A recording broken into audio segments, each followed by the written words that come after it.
But these studies, among others, show what I think most of us know deep down. We aren't really enjoying the consumption cycle we're caught up in. Most of us really deeply want more time, less stress, and enough money to feel safe. That is an excerpt from this amazing book, Green Money by Perez. It talks about how to reduce waste, build wealth, and create a better future for all. It's one of the best reads I've had this year, and I knew I had to find some way to share it with you guys. And I just found the perfect time and the perfect opportunity. I know I'm not the only one who's starting to feel a little bit uncomfortable with some of these videos, haul videos, overconsumption of fashion. A lot of these videos are starting to feel cringe.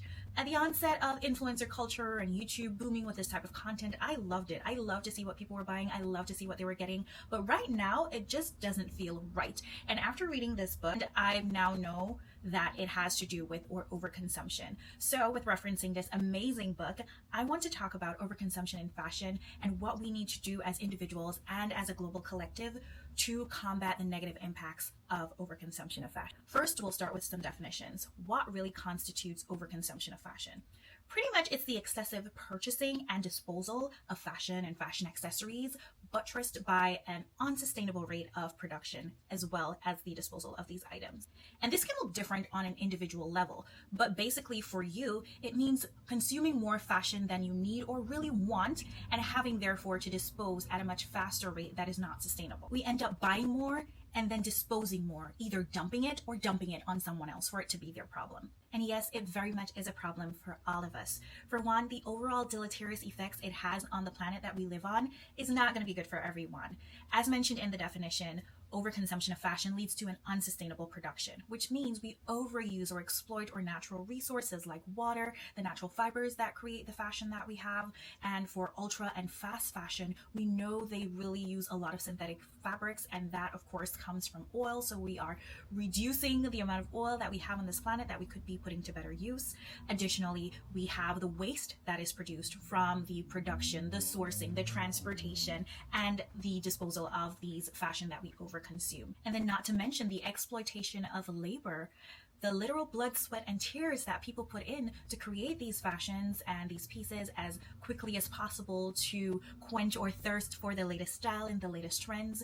It's not just the fast fashion brands that are engaging in this. We now know that the higher end premium brands, the luxury design houses, they are not keeping a check on their supply chain, and they're allowing exploitation of labor to be swept under the rug or to, passed along. These all contribute to negative impacts on our society, and therefore we need to keep ourselves in check to make sure we're not worsening the planet that we live on. And honestly, even if you don't care about anyone else, you don't really care that much about the planet because it's going to crash and burn anyway, you should care about yourself.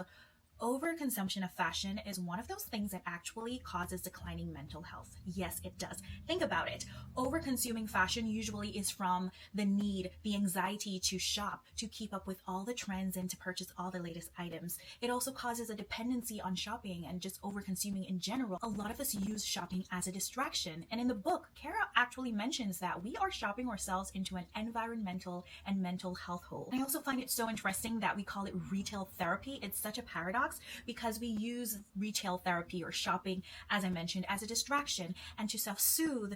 But instead of acknowledging the stressors and the actual mental issues we're having, we depend on this shopping that is actually triggering or causing us to not develop healthy habits in dealing with our problems. And we end up worsening the situation, end up having more obsessive and compulsive behaviors, of course, which contribute to declining mental health. Continuing on with this point of how overconsumption of fashion has led us into a declining mental health status as a collective, it forces a lot of social comparisons and pressures on us to constantly be trying to keep up with what is the standard of beauty, what is the standard of fashion, what is the standard of the moment based on what influencers are promoting. It causes us to lose our own personal identity. The influencer landscape and fashion content and consumption that was once born out of this global connectivity of learning about others and their unique styles and their cultures and traditions and how you can utilize that to improve your look and to express your personality, it has now declined into one or two trending aesthetics of the moment that we are pressured into believing that we need to achieve, and so we constantly go out and buy and buy and buy to add and add and add to become that person that is a standard. And of course, this is just not good for us mentally. We lose ourselves in the process as we overconsume. But we as consumers really aren't wholly to be blamed. Even Kara poses a question in the book: Are consumers responsible for overspending, overshopping? No, they're not. We are conditioned daily to spend money. And sometimes it's not even that deep. We just spend money to spend money, honestly, at random. We just spend to feel good about ourselves. And fashion is one of the means by spending money and consuming. And when you spend to spend, you overconsume. And honestly, our overconsumption of fashion these days isn't exactly new. People make it seem like it's just Gen Z and the millennials who are shopping online. We're the ones who are overconsuming and destroying the planet. It's not. Before the Industrial Revolution, 1920s, 30s, before the onset of machines being able to produce our fashion had to be made by hand. So everything was slow fashion. But how many people do we have living that are from the 1910s? Not many. Now machines can make things. They could make things faster. They could make more things. They could explore different avenues to give you your fast fashion. So it's not all you. This has been years in the making. It's been passed from generation to generation, the mentality that you could constantly buy and buy and buy and purchase your way into a specific look.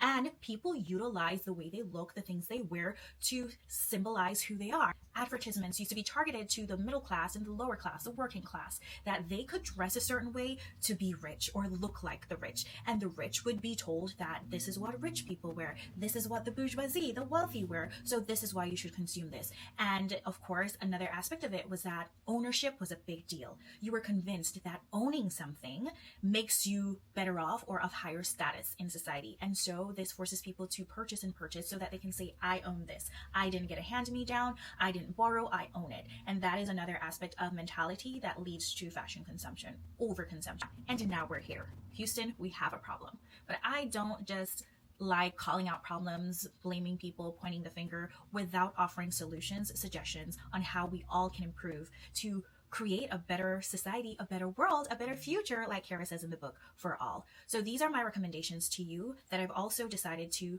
implement in my own life so that we can cut down on the overconsumption of fashion and improve our mental health, our lives, and the planet in general. It all starts with us.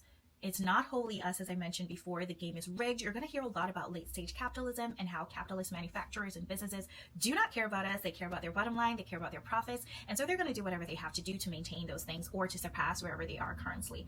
But what we can do is to acknowledge that we have to change our mindset. So we have to change our mentality and realize everything is a social construct. Everything is made up, and we can control the way we perceive things. In the same way we believe that jewels, gems are valuable because we made them valuable, if we decide that they're not valuable anymore and we're not exchanging a certain level of currency for them, they're no longer valuable. We could do the exact same thing with clothing. Not to say they're not valuable, but we can decide that we don't have to own 1,000 pairs of shoes, 1,000 pairs of $10 sandals to prove that we are worthy of just being basic human beings. And I think we should carry that mindset throughout as we continue our shopping for fashion. And continuing on with the mindset shift, a lot of times when people talk about sustainability or we hear about being sustainable with fashion, people consider extreme minimalism, clearing out closets void of everything, not shopping at all, being stingy with your dollars. It doesn't have to be that. It doesn't always have to be a negative command.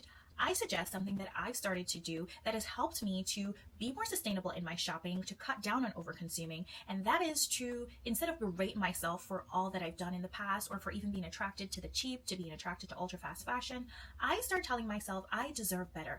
I deserve higher quality. I deserve a better standard of things. I deserve a closet that is worthy of showing off to everyone. I should not be ashamed of anything in my surroundings, in my closet. I should be happy to share what I have and to talk about the collection that I have. And in so doing, I have decided that I am going to be a slower fashion consumer. I reframe the narrative and I tell myself that I deserve the best. I deserve to shop with the local brands. I deserve to shop with ethical companies. I deserve to have items that were intentionally, meticulously made by hand, as opposed to something that's mass manufactured and slapped with a luxury label on it or slapped with a fast fashion label that I can get real quick just to ease my mind. I reframe the narrative and convince myself that I deserve the best, and the best for me is slow fashion. And you can do the same. Another small but impactful way of cutting down on the overconsumption of fashion in your lives is to be able to appreciate other people wearing fashion and not necessarily having it for yourself. You don't have to have everything.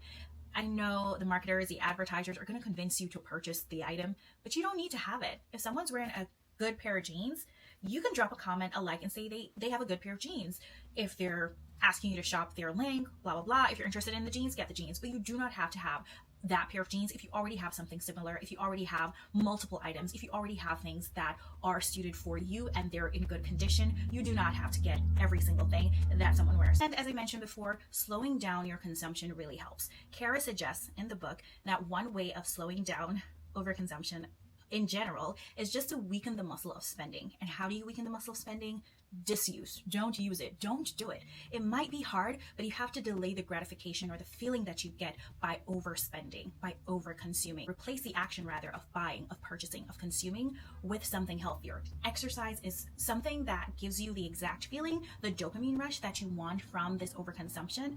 You can get that from exercise, and exercise has a million other benefits. Find the exercise that you love, the activity that you love, and switch it out. Another easy way that I've been able to disuse or weaken that muscle of spending or over-consuming is to not shop online when it comes to my fashion. I convince myself that if I find something online, it looks good, I'm going to go into the store if I have access to it, try on the item, and see. Delay the gratification, delay the time. If I'm willing to wait that long to do it, to go through that process, then clearly I want it, clearly I love it, and clearly it deserves to be in my collection. Otherwise, no. Delay the gratification, that urge, that feeling, that sensation that you have like you cannot live without it. It will pass. It will go away. I promise. My final suggestion is going to bring us full circle back to the excerpt that I opened with, and it's what we really deeply want for ourselves.